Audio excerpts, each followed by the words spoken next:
I am pleased to introduce this year's Live Talk speakers. Dr. Sascha Harrell, Director of Education and Workforce for the Indiana Manufacturing Competitiveness Center. Sascha leads statewide strategies that strengthen Indiana's talent pipeline and expand access to advanced manufacturing career pathways. Her work focuses on building strong education and industry partnerships, designing scalable K-16 and incumbent workforce training programs, and securing strategic funding to support long-term workforce development and economic growth. She is particularly committed to advancing early career awareness, hands-on learning, and STEM opportunities that prepare learners for the rapidly evolving landscape of Industry 4.0. Let's welcome Dr. Sascha to the stage.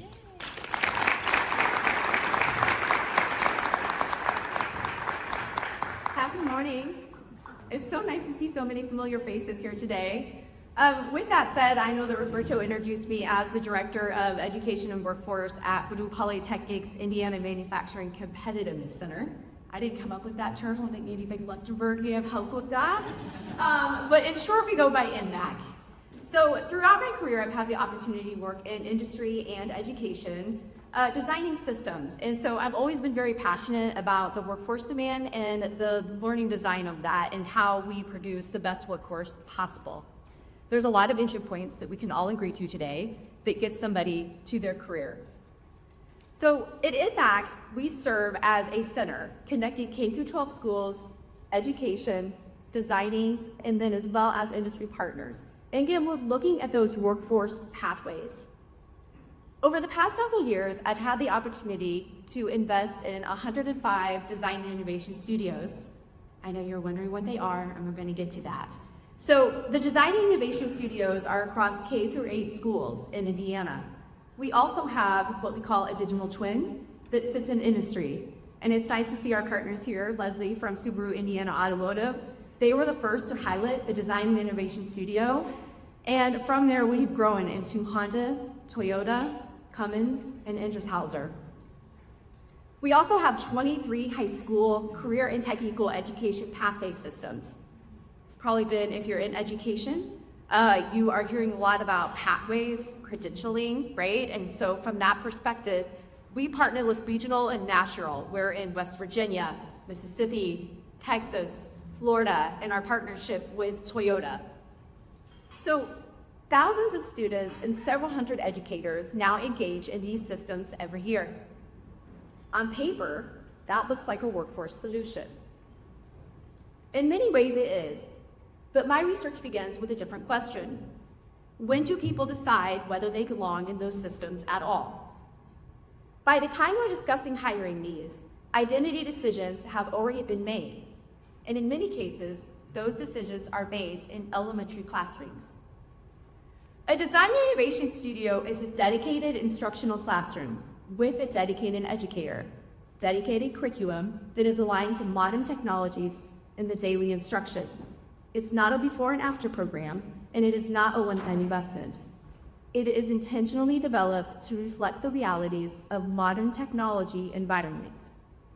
Inside these studios, it will look a lot like what your job descriptions currently look like. If not, you may want to consider updating.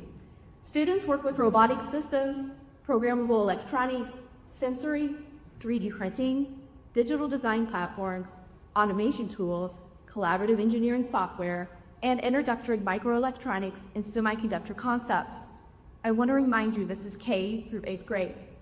In the past, and historically per the literature, you're mostly focused on high schools that are having this opportunity and access. So again, this might sound like job description. We're talking about students designing, testing, troubleshooting, failing. Failure is great, right? We've learned from failure. They practice the same problem-solving processes that are in advanced manufacturing, healthcare technology, agriculture automation, energy systems, and the emerging semiconductor industries. And again, on the surface, that seems like enough. But even in environments well-designed, the outcomes vary. What I've learned from my research is that the most powerful variable is not the technology itself. it is the teacher. It was a teacher that made this very clear. Several years ago, I had the opportunity to stand in my first elementary design innovation studio. As you can imagine, I was really happy about this, something that I thought about and wanted to build career and industry and bring them together. And everything was ready. We had the ribbon cutting, the students were in their Sente best, everybody was on their best behavior. But what was interesting is that it was quiet. Not the quiet of students working, but the quiet of waiting, that there was something more, that we were just scratching the surface of the possibilities that could take place. I asked the teacher what was holding her back, and she said, very quietly, like she was telling me a top secret, "I'm really afraid to mess it up." She wasn't afraid of the technology. She had advocated for the Design Innovation Studio. She had pulled her leadership team together. She had a robotics after school team that she had led for the past 5 years and used her own money to support it. So it wasn't the technology that she feared. That was the moment that reframed my entire research. It revealed that adoption begins with perception, not installation. Infrastructure had been installed, and partners had been aligned, and access had been provided, and still integration was fragile. Again, the challenge was not technical, it was human. So we go back to the research. By using what's called the Technology Acceptance Model, or we'll call it TAM, I examine what truly predicts whether innovation becomes embedded in daily practice. The model identifies two core perceptions: whether the individual perceives the tool as valuable, and whether they perceive themselves as capable of using it successfully. Quickly, just think about your phone. When you upgrade your phone and your daughter or son or child tells you, "Mom, you can do that just like this," right? You're not using it to its full capacity. Or when your phone dies and you're like, "I don't want to go to an 18, I like my 10, right? Like those are the things that the teachers are also asking themselves, but there's a confidence there. During my observation hours when I was doing the research, I would ask the teachers, what's stopping you from moving forward? Is it your confidence level? Is it the fear of failing? What does that look like? And one of the teachers said to me, the moment I stopped worrying about getting it perfectly right was the moment my students started believing they could. That is the adoption moment. It's an identity shift. We assumed access would drive participation. We hear that a lot. What we learned is that perception drives participation. Context forms in confidence. It forms when leaders encourage experimentation, when mistakes are framed as learning, and effort is valued over perfection.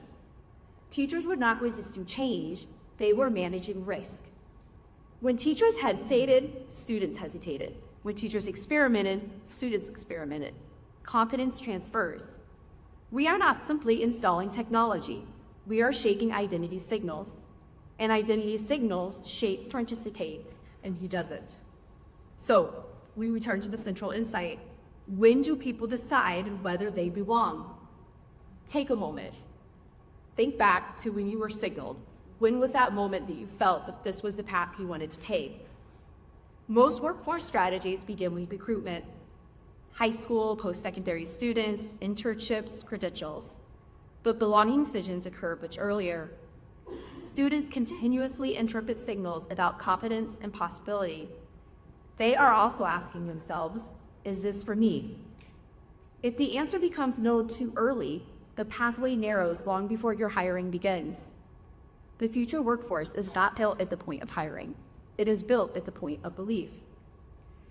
That belief is shaped long before a resume is written and the LinkedIn profile is created. It is shaped by the adults who stand in front of the students every day. Teachers are industry's first recruiters. Not because they disrupt applications, but because they shape identity. So at INMAP, we shifted how we define success.